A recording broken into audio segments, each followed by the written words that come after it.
The topic of Chapter 3 is the 95% confidence interval, and in this first video I'm just going to introduce that concept. So to begin with, let's think about why do we do statistics? Well, there's many reasons, but one reason may be to draw inferences about populations.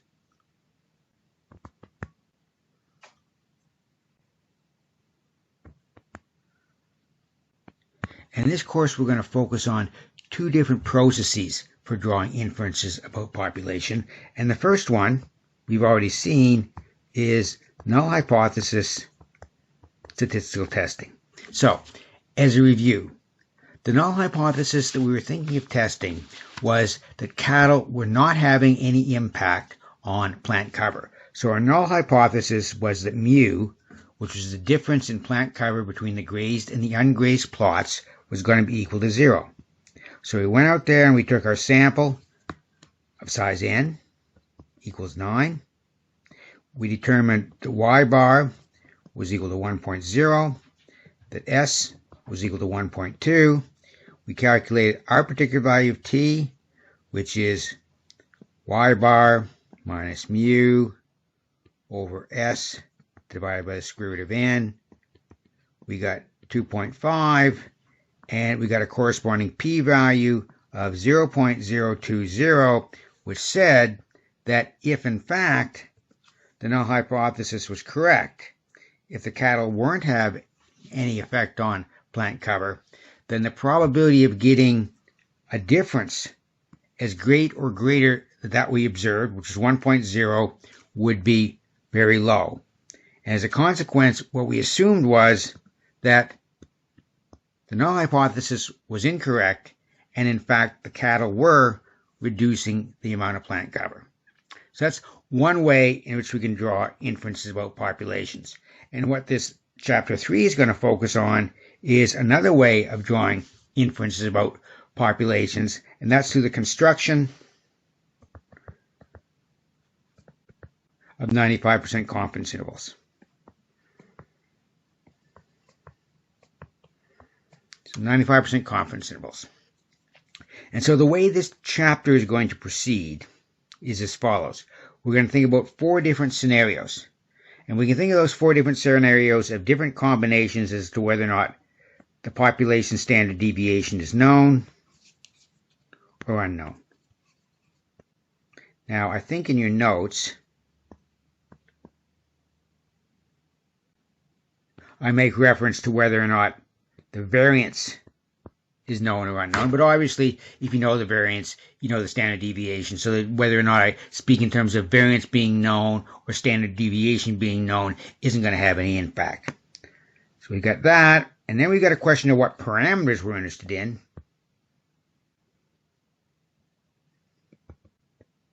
Are we interested in drawing inferences, getting a 95% confidence interval on a single population mean, or the difference between 2 population means? So once we set up this grid, we see our 4 different scenarios. Drawing inferences about a single population mean when sigma is known. Drawing inferences or a 95% confidence interval on the difference between 2 population means when sigma is known. Drawing a 95% confidence interval on a single mean when sigma is unknown. And then finally, a 95% confidence interval on the difference between 2 means when sigma is unknown. And from a practical point of view, the one you're really going to be interested in, most likely going to be dealing with in your own research, is this one. So if you think about your own research, at a minimum, you're quite likely to have at least 2 treatments. You're likely perhaps to have a treatment and a control. So you're interested in the difference between treatment and control. Or even, let's say, if you got 3 treatments. Let's say you've got these 3 fertilizers, N, P, and K, nitrogen, phosphorus, potassium. You might be interested in, okay, what's the difference between nitrogen and potassium, nitrogen and phosphorus, nitrogen and potassium, phosphorus and potassium. So you'd still be interested in the difference between 2 means. So the way this series of lectures is going to proceed in this chapter is that we're going to start here, and then we're going to do here, and then we're going to do here, and then we're finally going to wind up here. And the reason for that is, although this is where the money is, this is where the action is, in order to really understand it, we have to go through this process to get there. So, we're talking about 95% confidence intervals. That's the subject of this chapter. So, what the heck is a 95% confidence interval? I just want to give a quick overview. So, let's assume that the population we're interested in is the IQ of students at Old Scona High School, which is kind of an elite academic high school, in the fall of 2020.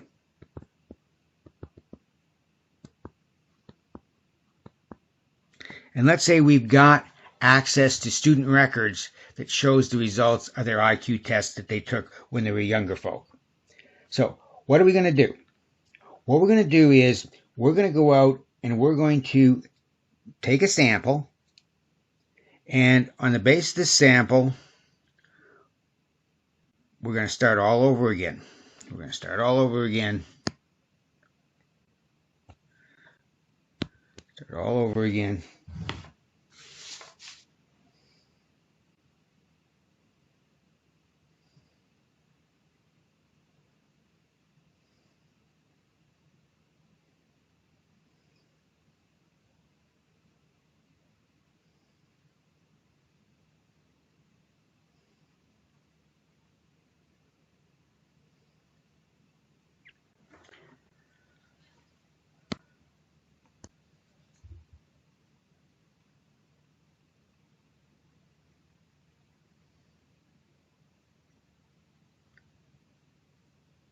Four, three, two, one. Let's assume that the population of interest is the IQ of students that are present in Old Scona High School, kind of an elite high school, in the fall of 2020. Down here, we've got a number line. And we could reasonably expect that if we had the records of all the students, we could actually calculate the average IQ of all those students, or not really calculate it, we'd have it present in the data. And so that's represented here as the true population mean that exists along some number line. So what we're going to do is we're going to take a sample from those records, and we're going to calculate two numbers. And we can think of those two numbers as being the lower limit, so lower limit and an upper limit. So that represents a single 95% confidence interval that we're going to calculate. Now, if we were to repeat this on another day, we get a lower limit there and an upper limit here. If we do it on another day, lower limit there, somebody else did, they might get an upper limit there. And so if you consider the set of all possible lower and upper limits, we can define those as lower limit and upper limit. Those two numbers,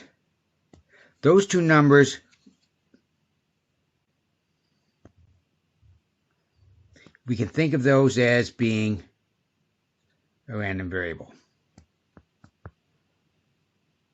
So we've seen lots of random variables before. I mean, the two that we focused on were y, which is a set of all possible single individuals, and y bar, which was the set of all possible sample means. Now what we're dealing with is random variable, and it's kind of an odd duck in that instead of being a single letter, we're actually dealing with a range. But it still fits the criterion of a random variable because it arises through a mapping process. It takes some observations, and we're going to go over the mechanics of how that's done, and translates the results of an experiment into a pair of numbers.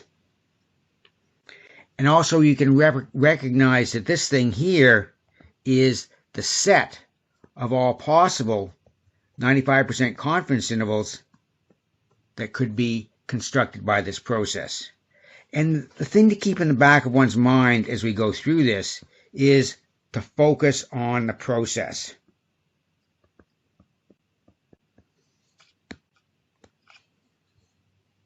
And the reason I say that, I wish I knew how to spell that, but doesn't look too bad. The reason I say focus on the process is that when we think about what a 95% confidence interval is, it is a process such that we think about a random variable, the set of all possible intervals that we construct. So there's one possible, there's another. A random variable is the set of all possible intervals we can construct. We're going to go through a process such that 95%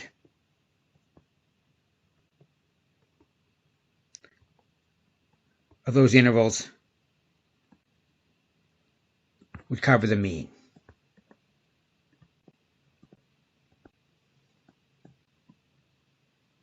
And that's what I've attempted to draw in this figure here. So here's our number line. There actually is a true population mean. If we had the record for every student that was enrolled, we would know what that value is. But we could take a sample of those records and get an interval there. We get another sample, an interval there. Another sample, interval there. We could repeat that an infinite number of times. And because the process that we're going through, 95% of those intervals would cover the mean. And you see most of these intervals cover the mean, but then we've got this fellow here. 5% of the time, 5% of the possible values of a random variable, that pair of numbers, would fail to cover the true mean. So we'll stop there with that brief introduction of a 95% confidence interval.